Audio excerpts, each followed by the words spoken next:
Hello साथीहरु सबैजनालाई good morning है। यो चाहिँ ठाउँ हो ताप्लेजुङको तोक्मे बजारको हटिया लाग्ने ठाउँ र आज चाहिँ शनिबार हटिया लागेको छ। यसरी म तपाईलाई देखाउन चाहन्छु। अब म तपाईलाई देखाउँछु हटिया है।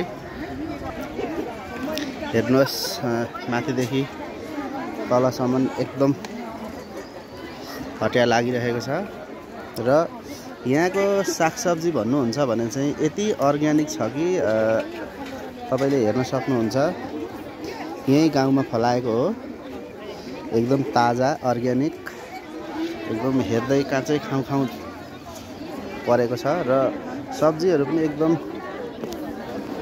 राम्रो, एकदम सस्तो मस्तो रहेछ। र तपाई ताप्लेजुङ आउनुहुन्छ भने ताप्लेजुङमा हटियाको दिन आउनु होला र सब्जी एकदम ताजा अर्ग्यानिक पाउँदो रहेछ है साथीहरु।